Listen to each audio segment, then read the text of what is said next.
Bien, on va maintenant voir la deuxième partie de ce tuto. Donc, je vous rappelle qu'on a fait nos repères, nos quadrillages, nos deux parties carrées, notre partie rectangulaire en partie basse. On va maintenant glisser des photos dedans. Donc, pour ce faire, j'ai trois photos. Je vais dupliquer trois fois ce calque pour pouvoir interférer ensuite avec les photos. Donc, pour dupliquer les calques, je clique sur calque 1 qui est en surbrillance bleue. Je fais une fois CTRL-J, calque 2, une fois CTRL-J encore une fois. Voilà, on a donc 1, 2, 3 calques. J'ai même une petite bêtise. Non, je vais recommencer. Je les supprime, pardon. Je les supprime à côté. Pourquoi est-ce que j'ai pas mon calque blanc au pourtour? Alors, attendez, je vais peut-être déjà désélectionner. Je pense qu'il y a un parasite quelque part. Voilà. Donc, CTRL-J, une fois, deux fois. Voilà, là on a les bonnes bordures sur les parties. Donc, une fois qu'on a trois calques dupliqués, je viens chercher mes photos. Alors, je vous rappelle comment on fait. On sélectionne trois photos. Alors, je reprends les mêmes qu'on a fait pour le cube. Donc, une fois qu'elles sont en surbrillance bleue, je les prends, je les glisse tout simplement. Donc là, on voit la taille de la photo qui est vraiment très petite. Je la valide. La deuxième, qui est un peu plus grande, ça dépend donc de sa résolution, je la valide. La troisième, pareil, je la valide. Et voilà. Donc on voit sur notre palette des calques nos trois photos et nos trois calques qui vont nous servir de découpage. Donc à partir de là, je vais les ranger un petit peu dans l'ordre. Je vais mettre celle-ci au-dessus du première sélection. Ensuite, le pont de Londres ici et la tour Eiffel au-dessus. Donc je vais mettre la tour Eiffel dans un carré, le pont dans un autre carré et l'opéra de Sydney dans la partie rectangulaire. Donc pour éviter d'avoir une surcharge devant moi, je vais tout simplement décocher les yeux pour ne voir que deux parties. Donc on va commencer par l'opéra. Donc pour ce faire, je vais déjà dans un premier temps le décocher. Je reviens sur cette partie-là. Je reprends mon outil sélection. Je clique sur le bord du rectangle. Voilà. Et pour affecter cette photo, je vais tout simplement intervertir la sélection que je viens de créer. Alors pour ça, il y a deux possibilités. Soit vous allez directement dans l'onglet sélection, donc cela on ne peut pas trop se tromper, c'est un onglet dédié. Vous allez dans intervertir, à côté d'intervertir, vous avez majuscule CTRL I. C'est pratique pour aller un petit peu plus vite qu'à chaque fois d'aller chercher sélection, intervertir, etc. Donc je vous fais pour le premier, sélection, intervertir, voilà.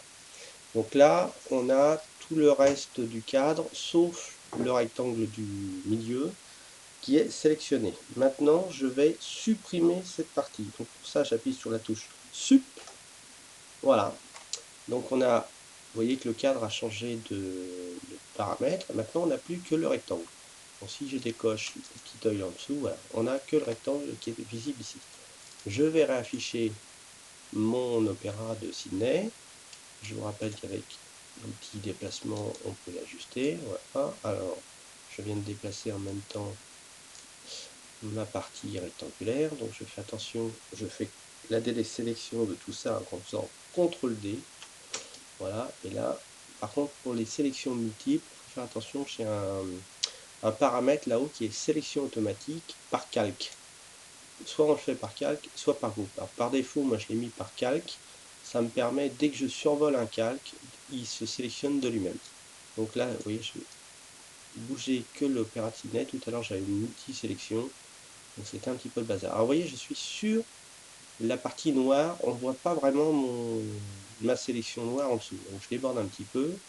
Donc pour affecter ma photo à ce rectangle, il suffit d'écrêter le calque. Alors c'est un mot un petit peu barbare, mais c'est juste pour lui indiquer que ce calque-là, je ne veux qu'il ne soit en interférence qu'avec celui du dessous. Alors pour faire ça, il suffit d'appuyer sur la touche Alt, de venir entre les deux calques, et vous voyez, il y a deux petits ronds, un noir, un blanc, qui apparaît. Vous cliquez entre les deux. Voilà, mon opéra s'est mis pile poil dans la sélection rectangulaire du bas. On ne s'occupe pas du reste pour l'instant. Donc on peut, en sélectionnant le calque, vous voyez, le rebouger à volonté. Alors bien sûr, si vous sortez de la photo, on voit le calque noir qui apparaît derrière. On le positionne au gré, voilà. On va dire que ça c'est pas mal. Une fois que c'est fini donc pour l'opéra, et ben, il suffit de passer au suivant. On réaffiche ça, donc la partie noire bien sûr a couvert l'image, c'est normal. Maintenant on va sélectionner le cadre carré qui se trouve sur la droite. Donc sélection, vous cliquez, ça se met tout seul en magnétisme. Voilà, je lâche. Ma sélection est faite, je l'intervertis, sélection, intervertir. J'appuie sur la touche supprime. Alors par contre, si je fais supprime et que mon calque de photo est sélectionné, ça ne va pas supprimer grand chose à part la photo. Donc pensez bien à venir cocher et à mettre en surbrillance le calque de repère qu'on a fait tout à l'heure. Donc là, je fais supprime, voilà, et j'ai mon petit carré noir qui vient se mettre ici tout seul. J'allume ma photo du haut qui se trouve ici, je la déplace, mon outil déplacement, je clique, alors je désélectionne, ne pas oublier, je clique dans la photo, je la déplace. Alors vous voyez, vous avez des petites règles en rose là qui viennent de se mettre, c'est juste pour vous indiquer que vous êtes aligné avec quelque chose ou vers un centre.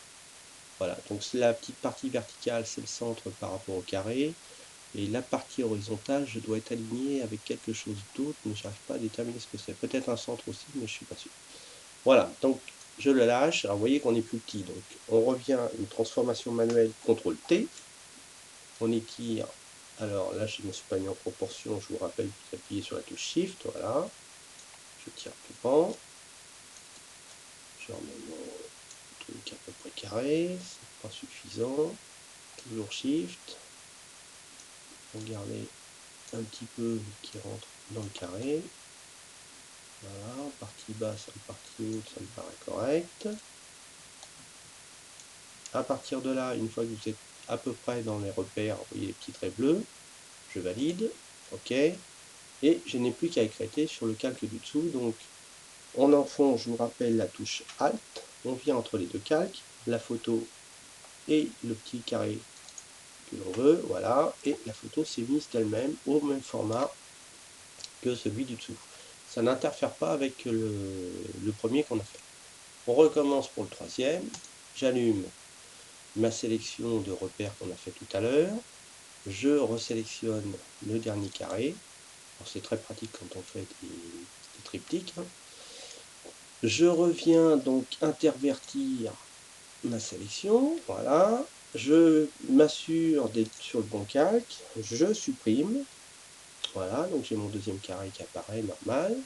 Je viens valider ma tour Eiffel, enfin la valider, j'entends l'allumer surtout. Je déplace ensuite ma tour Eiffel. Alors je pense surtout à désélectionner d'abord, voilà.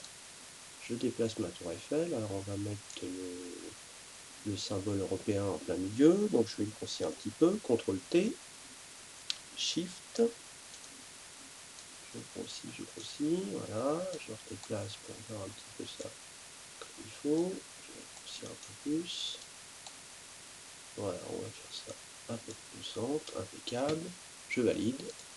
Donc pour l'instant j'ai ma photo bien sûr qui déborde sur tout ça, et je viens écréter, Alt, entre les deux, voilà, donc j'ai ma photo carrée.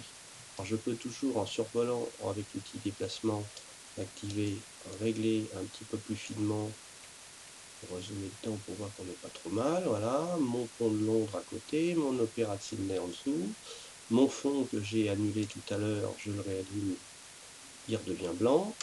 Voilà, donc on a donc une sélection avec un cadre préétabli. Alors l'avantage des repères, j'en ai pas parlé tout à l'heure, mais c'est quand même pour que vos bords soient pile poil alignés d'une photo à l'autre, et que j'ai pas des décalages de photos ou de dissymétrie. Alors c'est peut-être un peu trop recherché, mais si c'est de quelques millimètres, ça se voit, c'est pas très beau. Donc là on a des bords bien nets, 2 cm à peu près partout, et un cadre autour. Donc maintenant, je vais coloriser un petit peu ça et on va s'occuper de la bordure. Donc pour coloriser, on va faire tout simplement un effet de dégradé. Je clique dans mon pot de peinture, je sélectionne mon dégradé. Je m'assure en haut, je suis sur le dégradé le premier. je coche mon arrière-plan, mon outil est sélectionné, je pars de l'angle, je vais à l'autre angle, voilà. Vous voyez, ça a interféré donc que l'arrière-plan, et on est bien parti du noir en premier plan, vers le blanc en arrière-plan jusqu'en haut. Donc ça, c'est une petite fioriture pour faire un petit peu d'habillage. Je vais ensuite faire un cadre, un petit bordure tout autour de cette photo. Donc je retourne dans mon outil sélection, je coche sur mes premiers repères qu'on avait fait, je vais chercher le deuxième coin, donc on a notre outil sélection qui vient de se mettre, et j'ai un mode qui s'appelle contour. Alors je sais plus si c'est dans calque ou dans image. Vous voyez, c'est un peu le bazar à chercher à chaque fois dans ces trucs-là. À moins que ce soit clic droit. Ouais, c'est clic droit. C'est plus rapide. Et vous avez contour. Donc il suffit de cocher ça. Vous mettez le nombre de pixels que vous voulez, la couleur que vous voulez. Alors si vous voulez du blanc ou du noir, ben c'est là que ça joue. Ou du rouge. On va faire du rouge comme ça se verra. Et sur le noir et sur le blanc. On fait OK. Là, l'épaisseur, bah, vous la réglez. Si je veux mettre 15 pixels, il n'y a pas de problème. Vous faites attention par contre si vous êtes en intérieur pour avoir des bords bien carrés. Si vous mettez au centre, vous aurez les extérieurs en arrondi. Et si vous mettez tout à l'extérieur, vous aurez l'intérieur et l'extérieur du cadre qui sera arrondi. Donc surtout penchez à cocher intérieur. Donc là toujours le mode de fusion des calques, hein, c'est comme ici, c'est la même chose. L'opacité pareil, c'est comme ici. C'est vous qui gérez ces zones-là. Vous faites OK. Voilà, votre liseré rouge. Vous faites CTRL D pour désélectionner. Donc on a voilà notre cadre qui s'est fait. Donc à partir de là, vous pouvez également cocher de calque et faire ombre portée directement, pas ici, je me suis trompé. Non, c'est pour les lier, pardon. Voilà. Je vais ensuite dans calque, un effet, ombre portée. Voilà, on revient donc à ce qu'on avait déjà vu précédemment. Vous faites OK. Et vous avez une petite ombre portée. Je vais supprimer nos petites repères. Tac. Voilà, donc on voit notre ombre portée qui vient de se mettre sous la tour Eiffel. Vous faites ça sur les trois autres. Donc il suffit de cocher ici, ombre portée. Vous validez. On a l'ombre portée qui vient d'apparaître ici. Sous le rectangle, même combat. Voilà, vous validez. Et on a nos trois calques qui sont avec une ombre directement sous chaque fenêtre. Donc ça, le liseré rouge, hein, vous improvisez, vous mettez un blanc, vous faites ce que vous voulez. Vous pouvez changer et rajouter d'autres effets. La dernière fois, j'avais mis biseautage et estompage. Pareil, vous faites OK. Et vous avez un estompage. Donc, vous voyez la partie haute là, qui s'est estompée par rapport à l'autre. Voilà, bah, nous avons fini donc ce dernier tuto sur le cadre. À vous de jouer et puis faites de belles compositions. À la bientôt.